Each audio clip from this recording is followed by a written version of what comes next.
기획경제위원회 소속 서윤기 의원님 질문이 있겠습니다. 나오셔서 질문해 주시기 바랍니다.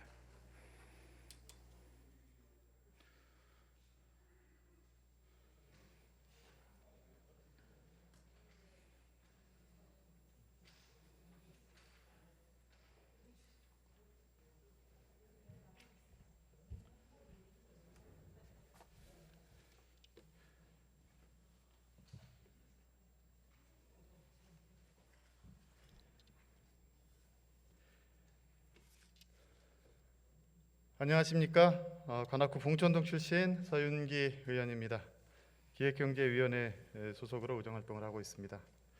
12월 1일이면 친환경 무상급식 조례 통과 10주년이 되는 거 혹시 여러분들 알고 계십니까? 내년이면 친환경 무상급식 통과 시행 10주년이 되겠네요. 우리 여기에 우리 의회 의장님, 부의장님, 운영위원장님, 대표님 계시고 다 삼선 의원이셔서 그때 다 활약하셨던 분들이고요. 그리고 시장 권한대행님, 교육감님 계시니까는 올해부터 준비해서 내년 초에 한번 친환경 무상급식의 역사적 의의와 성과 그리고 우리 보편적 복지의 또 다른 발전 방향, 나아갈 방향, 서울시와 교육청과 함께 대토론회 같은 거 한번 해봤으면 좋겠다고 생각하는데 의원님 여러분 그리고 교육감님, 시장님, 권한대행님 동의해 주시기 바랍니다. 네, 제안을 한번 드리고 시작하겠습니다. 특별히 오늘 시정 질문 꼭지에는 없었는데 의견을 좀 요새 광화문 광장 재구조 사업과 관련해서 여러 가지 말씀들이 나와서 본 의원의 의견을 좀 드리고 넘어가려고 생각합니다. 광화문 광장 재구조화 사업에 대해서는 굉장히 많은 수기와 토론, 논의, 의견 수렴을 거쳐서 지난 5월 달에 돌아가신 박원순 시장님께서 시행을 하자라는 지시사항이 있었고 그리고 이 공사를 시작하고 광화문 광장 재구조화 사업을 시작하고 있습니다. 그런데 난데없이 외부에서 이 광화문 광장 재구조화 사업이 어떤 과정을 거쳐서 어떻게 결정되고 시의회와 어떤 토론을 거쳐서 진행되는지 잘 모르시는 분들이 지금 현재 광화문 광장 재구조화 사업 및 주변에 공사를 진행해서 불편함이 야기되니 이러한 불편한 민원에 편승해서 정치적으로 이용하려고 하는 코멘트들을 날리고 있는데 이런 분들의 경박함에 경고를 보내드려야 하겠습니다. 심지어는 시장을 역임하셨던 분까지 그런 말씀을 하시는데 당신께서는 시장의 재임 시절에 시의회의 그런 반대를 무릅쓰고도 양화대교 교각을 넓히는 예비비에서 예산을 뽑아서 몇백억을 의회 승인도 받지 않고 사업을 집행했었던 그런 과오를 다시 한번 상기하시기를 이 자리에서 서울시 의원으로서 그 당시 같이 의정활동을 했었던 의원으로서 엄중히 경고드리고 그 가벼운 처신을 조심하시기를 당부드리겠습니다. 네, 제가 조금 흥분했습니다. 자, 먼저 띄워드린 화면을 보십시오. 오늘 시정질문 내용입니다. 엘빈 투플로 맞습니다. 한국의 학생들은 하루 15시간 동안 학교와 학원에서 미래에 필요하지도 않은 지식과 존재하지도 않을 직업을 위해 시간을 낭비하고 있다. 이 말은 사실 여부를 떠나서 우리 모두가 우리 교육에 대해 깊이 생각하게끔 하는 말입니다. 교육감님, 관계 공무원 여러분, 그리고 존경하는 선배 동료 의원님 여러분, 정말 우리 교육은 어때야 할까요? 본 의원은 서울시립대학교 행정사무감사 시간에 시립대 입학 전형 중 정시 모집 나군의 입학 요강 중 탐구 영역 적용에 대한 문제점을 지적했습니다. 국영수 3과목의 점수가 당락을 좌우한다는 지적이었습니다. 시립대의 정시 모집 나군의 학과는 학내의 여러 학과 중 랭킹이 가장 높은 과로 알려져 있습니다. 사실 국영수 과목 우수 학생을 유치하려는 모집 요강이었던 셈이죠. 이런 지적을 했으나 시립대가 입시에서 정시 모집 나군의 탐구 영역 변환 점수 적용 비율을 고칠지는 잘 모르겠습니다. 그런데 본 의원이 이런 지적이 거창하게는 전인 교육을 목적으로 하는 중등 교육과정, 고교 교육과정 정상화를 위한 의정 활동의 일환이다 라고 주장할 수도 있습니다. 그런데 이게 과연 교육 문제 해결의 본질인가 하는 회의감이 있답니다. 이런 디테일들이 바로 잡히고 축적이 되어 간다면 많은 사람들이 어딘가 모르게 비정상적이라고 느끼고 있는 우리 교육이 정상화될까요? 학생들이 행복한 시민으로 성장할까요? 우리 국가 공동체가 더 좋아질 수 있을까요? 본 의원은 교육 문제에 있어 그런 확신을 가지기가 어려운 게 아닌가 하는 생각을 늘 하고 있습니다. 원로 교육학자 오욱환 선생님은 학교의 교육이 드라마에서 딜레마로 전환되었다고 진단했습니다. 교육 입국, 경제 성장의 동력, 계층 상승의 도구로서 드라마틱하게 기능하였으나 압축 성장의 후유증과 입지 전 세대의 체험에 따른 집착인 부모주의의 지배, 과잉 학력과 명품 학벌의 악몽, 그리고 관리되고 소외되는 청소년의 문제를 제기했습니다. 청년 실업, 고학력 여성의 딜레마, 만병통치약이 동네북으로 전락한 교육 문제를 언급하며 총체적 난국의 교육 상황을 즉흥적이고 단기적인 교육 정책으로 해결하려는 군림하는 정부를 비판하였습니다. 이 모든 문제 하나하나가 묵직한 사회적 교육적 난제들입니다. 이런 문제가 산적한데 시립대 입시 유광에 대한 교육적 해법을 내놓는들 세상에 그 무슨 변화가 생길까 하는 자괴감이란 말입니다. 현재 진보교육감 14명 중 정교조 선생님 출신이 10명입니다.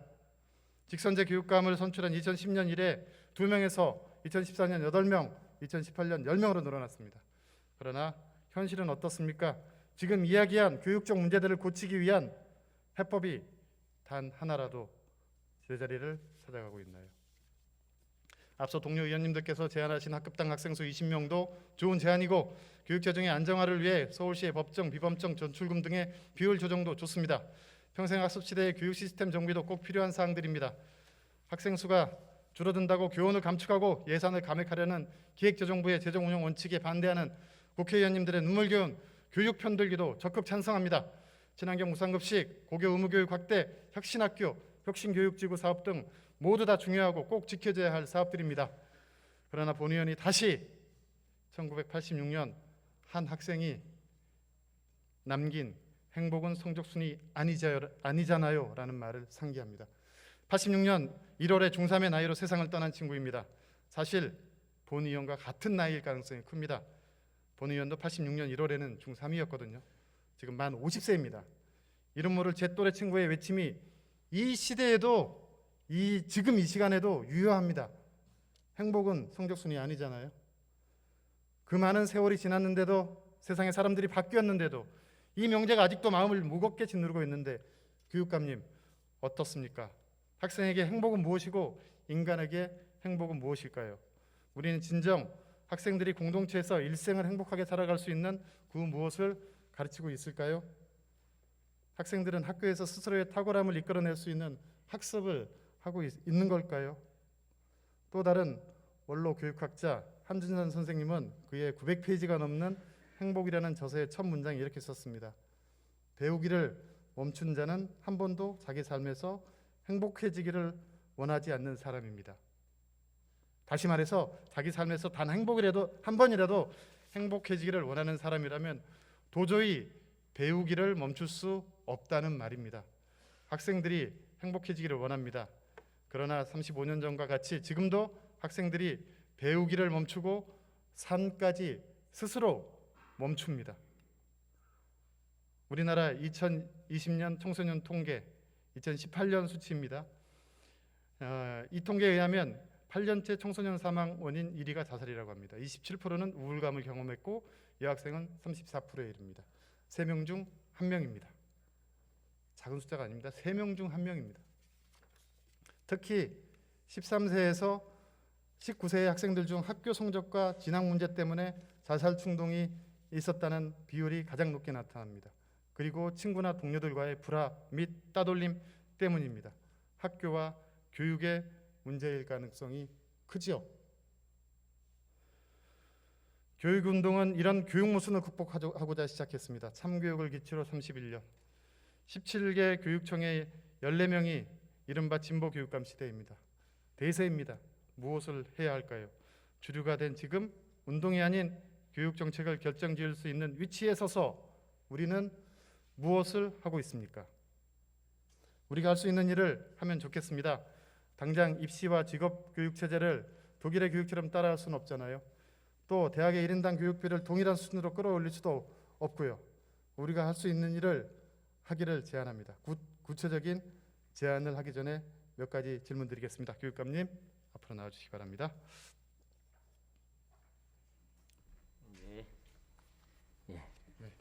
서울시 교육청에서 학생 행복지수 개발 연구 용역을 시행한 적이 있습니다. 아십니까? 예, 이전에 언제 했죠? 2010년에 한 걸로 자료가 되어 있네요. 좋습니다. 학생들이 행복하게 생활할 수 있는 교육 정책을 수립하기 위해 이번 학생 행복 지수를 개발했다라고 교육청 관계자가 얘기했고 2011년 5월 29일 프레시안 보도에 나왔습니다.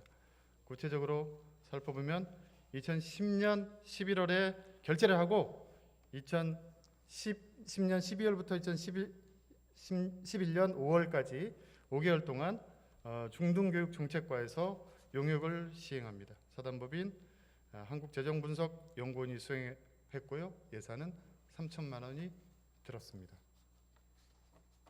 예. 그런 일이 있습니다. 당시 그 3천만 원은 교육감 지시로 특별교육 재정 수요 예산으로 인권과 진로 적성에 바탕을 둔 행복한 학교 구현을 위해 학생 학교 생활 만족도를 측정하고자 했다고 합니다. 그 구체적인 시행 결과를 설명해 줄 수 있습니까? 예. 저도 사실은 이번 기회에 질의를 하신다고 해서 저도 이게 설문지랑 이렇게 한번 살펴봤습니다. 그래서 당시에 낸 보도 자료도 있고요.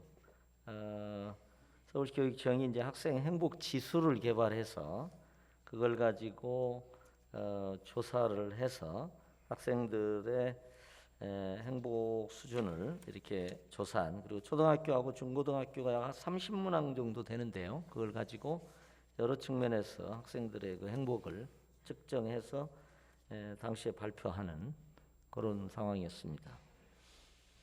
네, 맞습니다.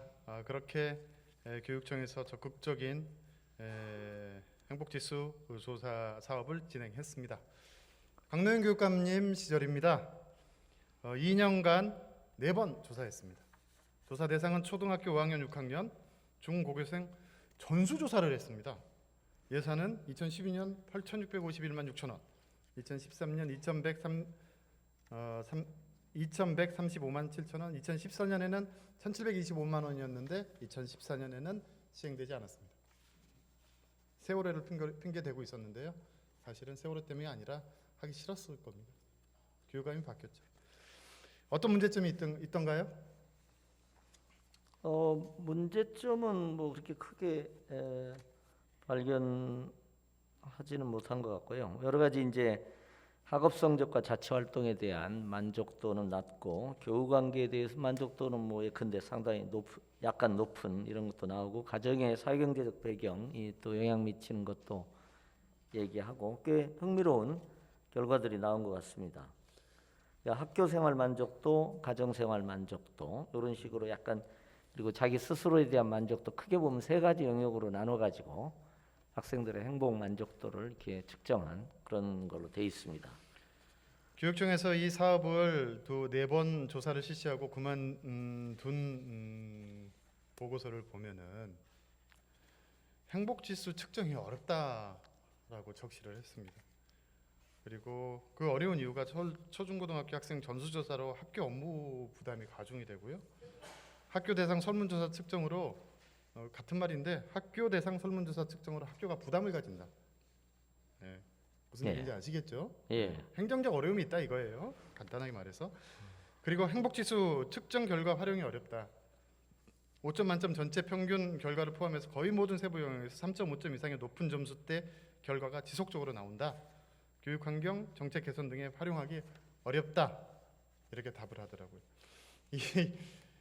이걸 제가 본의원이 지금 행복 정책을 다시 들여다보면서 이 보고서를 받아보고 실소를 금할 수가 없었습니다. 좋습니다.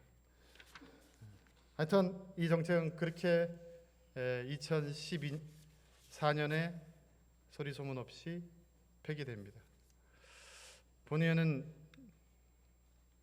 이렇게 생각합니다.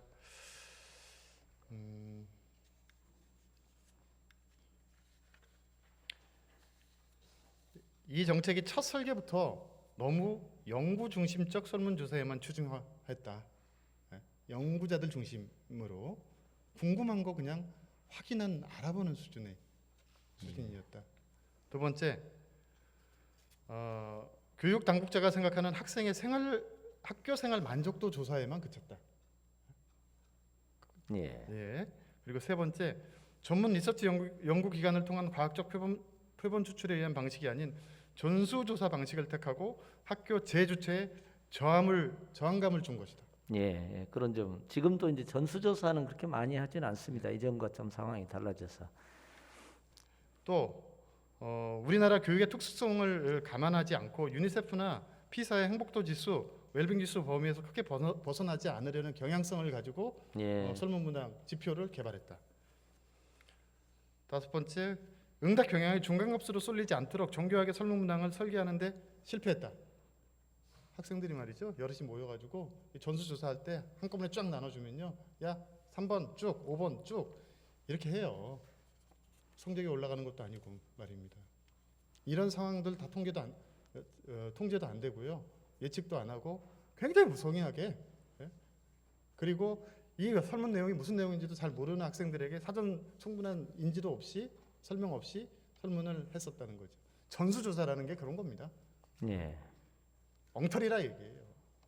한마디로 그걸 보고 유의미하다 무의미하다 하기에는 본 의원 판단으로는, 그리고 이것이 필요하다 필요 없다 정책 판단하기에는 무척 성급했다.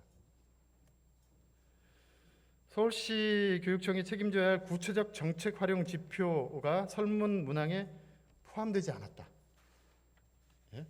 만족도 조사만 한 거예요. 정책을 활용할 수 있는 어떤 구체적인 설문 조사가 문항이 들어가 있지 않아요. 어떻게 정책에 반영해요? 어떻게 예산에 반영해요? 말도 안 되는 소리죠. 좋은교사 운동의 홍행기 전 정책위원장은 어떤 지표를 선정했느냐에 따라서 서울시 교육청이 교육행정을 통해 어떤 부분을 살리고 싶은지가 구체적으로 드러나게 될 것이다 라고 말했었는데요. 그런 지표가 전혀 없었기 때문에 이 조사를 그만두게 된 겁니다. 또한 정책의 일관성을 위해서 꼭 필요한 중장기 계획, 이 정책에 이런 거 부재했어요. 그리고 조례 제정 등의 제도적 보완 이런 것도 하지 않았습니다. 제도적인 정비도 부재했습니다. 당연히 없어지죠.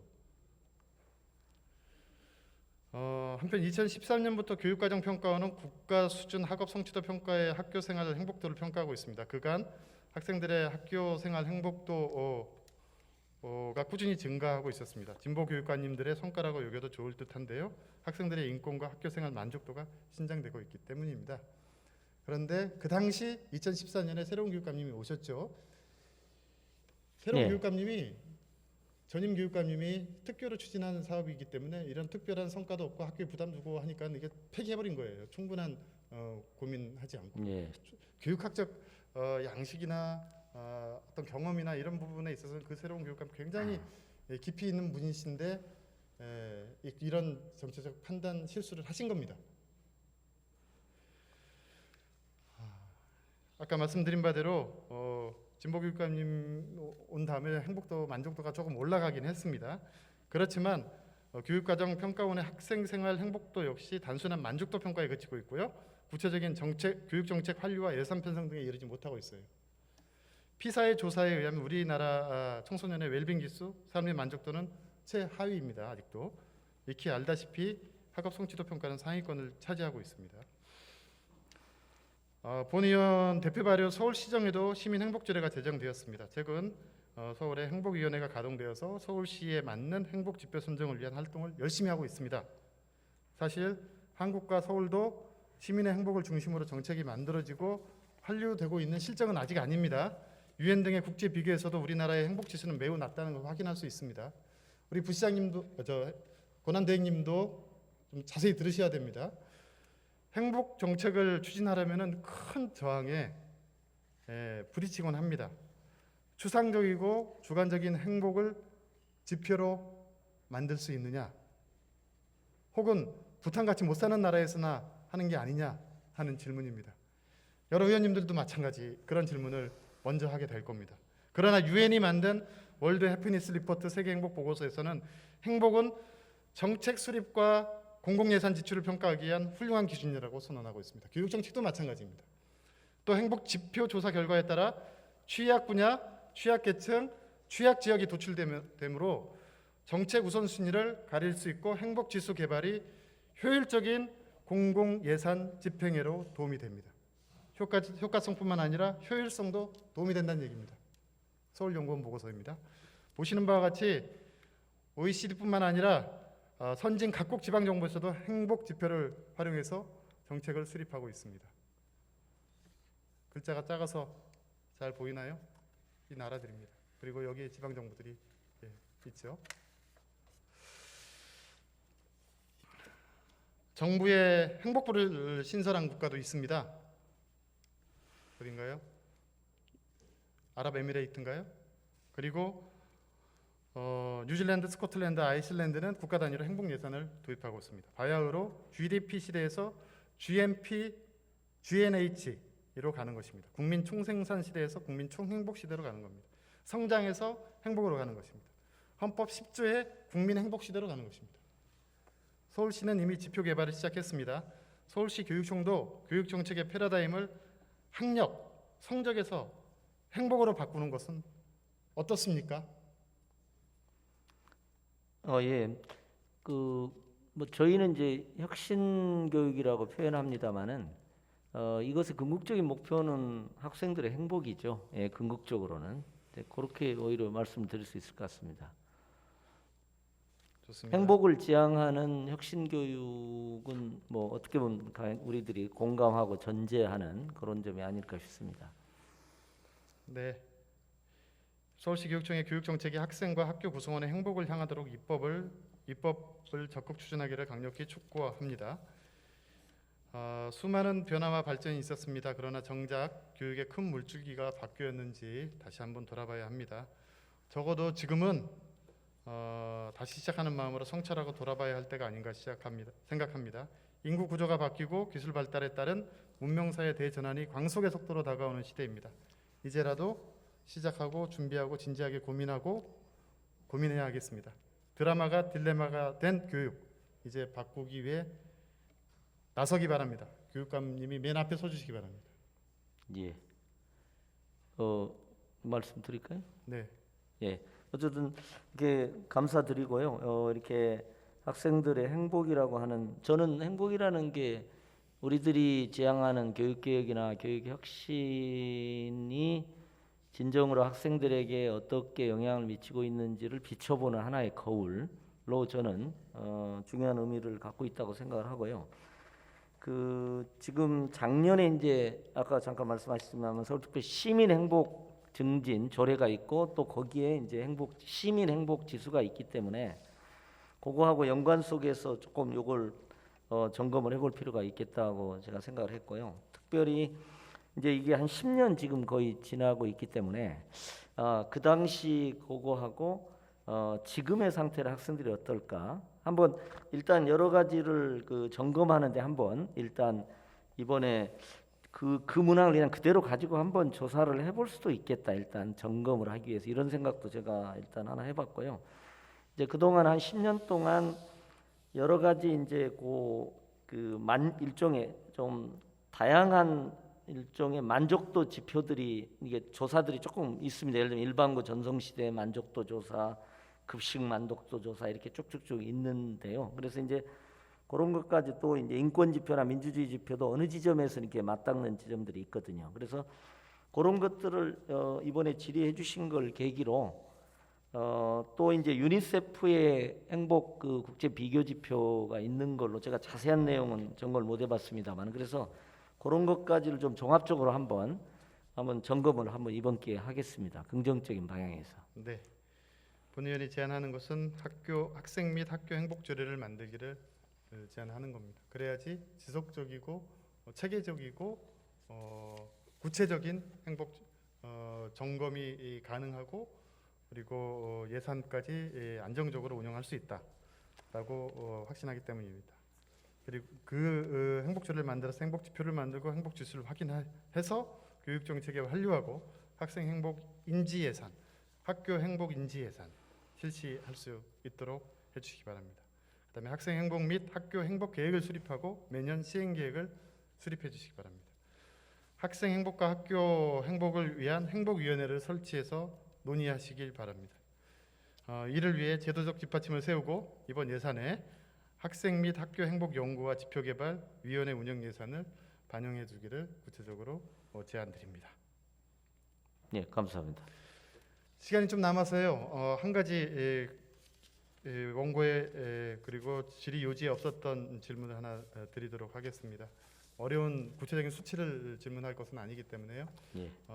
교육감님 의견을 말씀해 주시면 됩니다. 본 의원은 학교를 방문할 때마다 느끼는 게 학내에 주차장이 참 많이 있어요. 주차장. 예. 많은 큰 학교는 수십 대에서 작은 학교는 뭐 열 몇 대까지 이렇게 차를 세워줍니다. 가만 생각하면 너무나 당연하게 여기고 있었어요. 우리가 고난다행님 우리 서울시에서 주차장 한 면 확보하는데 돈이 얼마나 들죠? 예전에 평균 1억씩 들었던 거 1억이 훨씬 넘을 것 같아요. 주차장 한 면 확보하는데요. 예. 우리 서울시청 공무원들이 차를 근무하러 갈 때, 올 때 차를 가져오고 근무지로 가져오나요? 거의 안 가져올 겁니다. 거의 모든 관공서의 직원들이 그럴 거예요. 학교는 예외입니다. 본인들의 생각에 따라서 지금 한 1,300개 정도의 초중고등학교가 있는데 한 200개 정도, 200~300개 정도 저 유치원 빼면은 한 1,250개 정도 있죠. 네, 1,300개 정도 네, 됩니다. 1,300개 정도 있는데 교장 선생님만 차를 다 가져온다고 생각해 보세요. 안 가져오시는 분도 계실 텐데 1,300대가 그럼 1,300억이에요. 그 예산을 계산해 보면 간단하게 계산해 보면 간단하게 계산하면 돈으로 계산하면 그렇다 이거예요. 예. 교육청에 1,300억 예산입니다. 지원하고 있는 거예요. 한 학교에 최소한 10대, 20대, 30대라고 생각해 보세요. 좋습니다. 돈으로 그렇게 이제 계산하는 건데 또 다른 측면에서 생각해 보십시다. 초등학교에 한 20대 차가 서 있어요. 그거 어디다 세워두고 있는 거죠? 지하 주차장? 그런 학교도 있죠. 대부분은 학교 건물, 교사동이라고 하죠. 교사동 사이, 뒤쪽, 운동장 앞쪽 이렇게 놓여져. 거기가 어떤 공간이에요? 학생들이 교육활동하는 공간이에요. 교육활동하는 공간이에요. 학교 담장 밖에 거주자 우선 주차구역선을 교통법에 의해서 삭선하는 것도 중요하지만 학교에 아이들이 교육활동을 하고 있는 그 공간에 주차장을 이렇게 수십 년 동안 세워놓는 것에 대해서 왜 아무도 문제 제기를 하지 않는 거예요? 그 수많은 예산, 우리가 간접 비용이 들어가는 그런 예산에 대해서 왜 아무도 문제 제기를 하지 않는 거예요? 그래서 우리 동료 의원님들께서 대안으로 그러면 복합화를 세워서 주차장 완전 분리하고 지역 주민들 같이 쓸 수 있게 하고 그렇게 해보자. 수없이 요구를 하는데 교장 선생님들은 몰라. 싫어. 이해할 수가 없어요. 이해할 수가 없어요. 저도 교육 가족입니다. 선생님들이 차를 가지고 교통 편의하는 것에 대해서 반대하는 게 아니에요. 대책을 세우세요. 방법을 세우세요. 학교에서 자동차 프리 만들어 주시기 바랍니다. 그거는 학내 구성원들이 스스로 나서야 되는 겁니다. 이에 대한 입장 간단하게 좀 말씀해 주시기 바랍니다. 예. 저희도 이제 저희는 이제 조금 다른 맥락에서 이제 제가 기후 위기 시대에 생태 전환 교육을 굉장히 강력히 지금 추진을 하고 있습니다. 그래서 생활 습관을 바꾸는 예를 들면 손수건에서 태양광까지 탄소 배출 제로 학교 뭐 이런 저희가 이제 정책을 나름대로 이제 강력하게 추진하고 있고요. 그런 맥락에서 한번 이제 저희도 요 얘기가 한번 제기됐고 또 그런 얘기가 여러 군데서 이제 제기됐던 것도 이제 얘기는 들었습니다. 그래서 일단 어떻게 보면은 이게 자유롭게 주차를 할 수 있다는 게 오히려 자동차 활용을 더 확대시키는 효과가 있어서 이제 이 생태 전환적 관점에서 조금 고민을 조금 했던 지점이 있고요. 이제 단지 의원님도 말씀하셨습니다만은 이제 학교라는 공간에서 이제 이제 어떻든 유휴 공간이 좀 있기 때문에 교직원의 일종의 주차권이 하나의 문화적 권리처럼 이렇게 전통적인 권리처럼 지금 이제 되어 왔지 않습니까? 이제 그런 약간의 맥락이 있어서 이제 한번 여러 가지 점에서 좀 복합적으로 한번 고민을 해보도록 하겠습니다.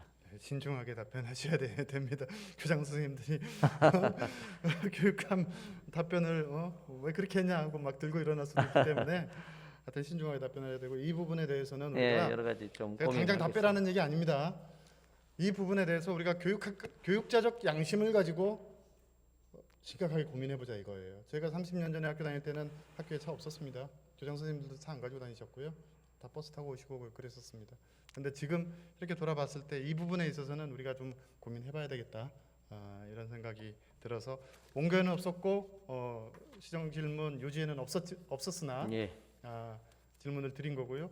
만약에 교육청 학교에서 주차장 문제를 해결하기 위해서 복합화 시설을 만들겠다라는 계획을 세울 때는 우리 서울시청 시의 주차 계획과 그리고 시장님하고 적극적으로 협력해서 같이 한번 고민을 해보시기 바랍니다. 저희가 그럼 좋은 해결책이 나올 것 같습니다. 뉴딜로 인해서 30-40년 된 그 노후 건물들을 말하자면 재건축, 전면 재건축 할 때는요. 네. 한 건물 정도를 마을 결합형 공유 건물로 설정하고요. 네. 그리고 이제 그 지하 주차장을 결합하는 요런 좀 적극적인 그러니까 지금 기존의 것들은 바꾸기가 여러 가지 어려운 점이 있습니다만은 새롭게 되는 부분에 대해서는 좀 공유성을 조금 강조하는 방향에서 하려고 지금 여러 가지 고민하고 있습니다. 일단 고민의 단계가 거기까지죠. 네. 그럼 더 확장해 주시기 바랍니다. 예, 네, 들어가시죠. 고맙습니다. 네. 끝까지 경청해 주셔서 감사합니다. 이사입니다. 고맙습니다.